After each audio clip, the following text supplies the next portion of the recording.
Hi எல்லாருக்கும் வணக்கம். இன்றைக்கி பீச் போகிறதுக்காக யோகி எழுப்பிட்டு இருந்தேன். அப்போ கேரணி ரெடியாக இருந்தா.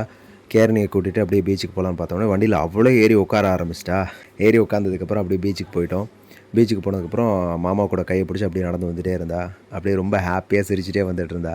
அப்புறம் தனியாக கையை விட்டோன்னா அவளே தனியாக நடந்து வந்துகிட்டே இருந்தா. எல்லாரையும் பார்த்துட்டு வேடிக்கை பார்த்துட்டு அவரு கடலில் சூரியன்லாம் காமிச்சிட்டு இருந்தான். அப்படியே அவளை வேடிக்கை பார்த்துட்டு இருந்தா. தண்ணியில் நனைஞ்சோடனே ரொம்ப பயந்துட்டா. பயந்ததுக்கப்புறம் அவளுக்கு என்ன பண்ணுறதுனே தெரில. சரி தூக்க சொல்லி அடம் பிடிச்சா, அழுதா.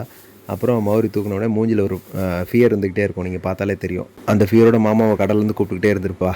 இதை கேளுங்க. அப்புறம் அவளையும் மௌரியும் வச்சு சின்ன சின்ன ஷார்ட்ஸ் எல்லாம் எடுத்துகிட்டு இருந்தோம். அப்படியே அங்கேருந்து கிளம்பி வர்ற வழியில் ஜூஸ் குடிச்சிட்டு அப்படியே நேராக வீட்டுக்கு வந்துட்டோம். அவளை எடுத்த ஃபோட்டோ ஷூட்லாம் பின்னாடி பிங்க் பண்ணுறேன். எப்படி இருக்குன்னு பார்த்துட்டு சொல்லுங்கள். தேங்க்யூ.